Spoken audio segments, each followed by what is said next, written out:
လည်းအချစ်ကြောင့်လည်းစဉ်းစားရအောင်ပေါ့နော်ခုနရရတယ်ဆိုတော့ကျမတို့မှာအချစ်မရှိလို့ရတာမျိုးဖြစ်နေရလားပေါ့ဆိုတော့စဉ်းစားရင်အချစ်တစ်ခုတည်းနဲ့ပြည့်စုံလားပေါ့တကယ်ကိုချစ်တာဟုတ်ရလားပေါ့ကျမစဉ်းစားရင်တိုင်းသားတွေကိုချစ်တယ်ဆိုရင်ကျမတို့ကစကားနဲ့ချစ်နေလို့မရအောင်ဆိုတော့တိုင်းသားတွေကိုချစ်ပါတယ်ဆိုပြီးကချင်ပြည်နယ်မှာဘုံကျဲတာတော့ချစ်တာမဟုတ်ဘူးလေနော်တိုင်းသားတွေကိုချစ်ပါတယ်ဆိုပြီးရခိုင်မှာစစ်တိုက်တာတော့မဟုတ်ဘူးလေနော်ရခိုင်တွေလည်းအသက်နဲ့ပဲဆိုတော့တိုင်းသားတွေကိုချစ်ပါတယ်ဆိုပြီးကရားပြည်နယ်မှာလွိုင်ကော်မှာကိုကျုပ်ကျေရုပ်အတွင်းဆိုင်ထူတာတော့မဟုတ်တယ်နော်သူတို့အဓိကလိုချင်နေတာခဏမှလည်းပြောသွားပြီးပြီတကယ်သူတို့အဓိကလိုချင်တာကကိုကျုပ်ပြေခဲ့တဲ့ကိုကျုပ်ကလေးကိုလိုချင်တာရုပ်ထုကိုလိုချင်တာမဟုတ်ဆိုတော့ကျမတို့ကချစ်တယ်ဆိုရင်တကယ်ကိုချစ်ဆောင်ပြရလိုက်မယ်တကယ်ကိုချစ်ဆောင်ပြီးပြရလိုက်မယ်ကျမတို့ဒီရုပ်ရှင်တွေမှာကျမတို့ဒီတယ်လီဗီရှင်းတွေမှာတိုင်းသားတွေအခွင့်အရေးကိုလေးစားပါတယ်ထိုင်သူအခွင့်အရေးကိုသဘောထားပါတယ်ဆိုပြီးဟန်ပြလုပ်ပြနေနေမရအောင်ကျမတို့တကယ်အမြင့်တာရပါတယ်လှုပ်ရှားမှုတွေကျမတို့လုပ်ပေးဖို့လိုတယ်ဆိုတော့ကျမဒီနေ့လှုပ်ရှားမှုကိုပြန်ကြည့်လိုက်တော့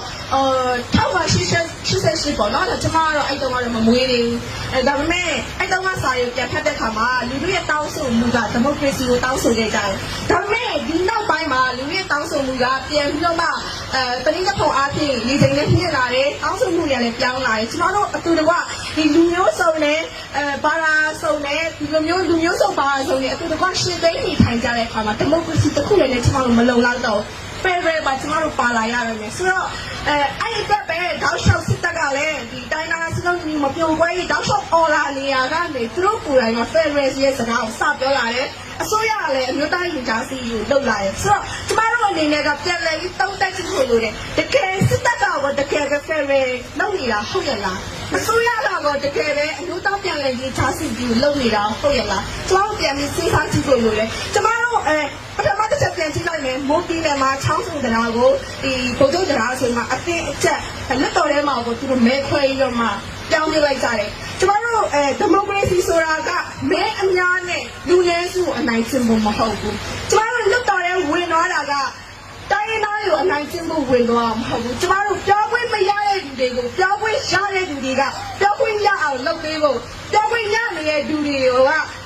ကဖိနှိပ်ခံရတဲ့လူတွေအကြောင်းကိုများများပြောပေးဖို့သူတို့အကြောင်းကိုများပြောပေးဖို့သူတို့အခွင့်အရေးကိုများလုပ်ပေးဖို့အတွက်လွတ်တော်ရဲဝင်သွားတာဒါပေမဲ့လွတ်တော်ရဲမှာပြန်ကြည့်လိုက်တဲ့အခါမှာကျွန်တော်တို့ချောင်းစုံတရားကိုကြည့်ဘုံတုံးတရားဆိုရင်အတင်းကျပ်ဆိုက်ထုတ်လိုက်တယ်ပြီးတော့မှခဏကကျွန်တော်တို့အရှိရဲဘော်တောက်လည်းပြောရတာပါပါတယ်ဒီပြည်နယ်မှာအခုတော့ကျွန်တော်တို့ကကြားပြည်နယ်လို့ခေါ်တယ်သူတို့က currently ပြည်နယ်လို့ခေါ်တယ်သူတို့ရဲ့ပြည်နယ်ဆိုရင်ဒီ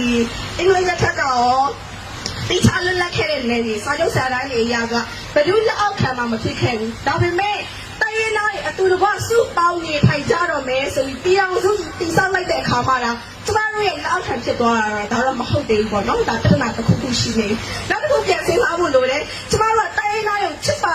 တယ်ဆိုပြီးကချင်ပြည်နယ်မှာစစ်ဖြစ်နေတာတကြောပြန်စစ်ဖြစ်တာအခုရှစ်နှစ်ပြည့်သွားပြီကျမတို့တိုင်းတိုင်းချစ်ပါတယ်ဆိုမှကျမတို့ရခိုင်မှာလူငယ်အများကြီးဖမ်းခံနေရတယ်မနစ်တော့က2018ခုနှစ်မှာကျမတို့ငင်းချဲရေးလှုပ်ရှားမှုတွေကြောင့်မြို့သားတန်းတူလှုပ်ရှားနိုင်တာတန်းတူရေးလှုပ်ရှားမှုတွေကြောင့်ကျမတို့လူငယ်အယောက်60ကျော်တရားစွဲခံနေရတယ်ဒီနှစ်မှာ24ယောက်တရားစွဲဆိုခံရတယ်18ယောက်ကတရားရင်ဆိုင်နေရတယ်9ယောက်ကဝရမ်းဖြစ်ထပ်ပြီးတိတ်ဆောင်နေရတယ်ဆိုတော့မြို့သားပြန်လည်ရင်ကြားရေးဆိုတာတားလားပြောရင်တမရပြောရင် Federal ဆိုတာတားလားအစိုးရပြောတဲ့အမျိုးသားပြန်လည်တည်ငြိမ်ရေးဆိုတာတားလားဆိုတော့ဒီလိုပုံစံမျိုးနဲ့ကျမတို့တိုင်းပြည်ကိုတည်ဆောက်လို့မရဘူးဒီလိုပုံစံမျိုးနဲ့ကျမတို့လိုချင်တဲ့အနာဂတ်ပြည်အောင်စုကိုတည်ဆောက်လို့သုံးနိုင်ရမှာပေါ့ဘာဖြစ်လို့သူတို့ကြောက်သုံးနိုင်ကျမတို့ကြောက်မလုပ်နိုင်ရလဲဆိုတော့ currently တွေလည်းသူတို့တမိုင်းမှာဖိုက်ချင်နိုင်ရမှာပေါ့ရခိုင်တွေလည်းသူတို့လည်းအသက်နဲ့ပဲသူတို့နိုင်ငံကိုသူတို့လွတ်လပ်တည်ထောင်ခြင်းနဲ့သူတို့ကိုယ်ပိုင်ပြဋ္ဌာန်းခွင့်ရခြင်းနဲ့ဆိုတော့ဒါလည်းဖြစ်ရမှာပဲဆိုတော့ဒါတွေကြားတော့မဖြစ်ပဲနဲ့ကိုယ်တိုင်ကပဲအသာစီးယူနေတာကတကယ်ချစ်တာဟုတ်ရဲ့လား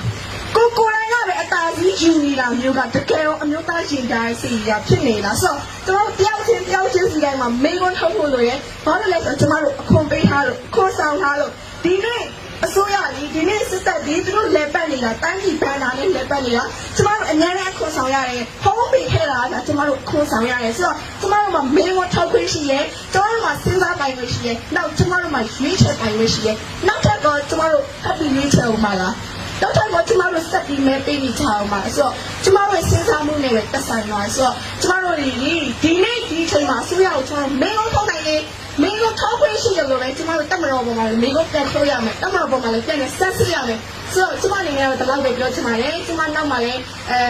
ထပ်ပြောမယ်ထပ်ပြီးခွင့်မယ်နေလည်းအများကြီးရှိပါတယ်ဆိုတော့အားလုံးကျေးဇူးတင်ပါ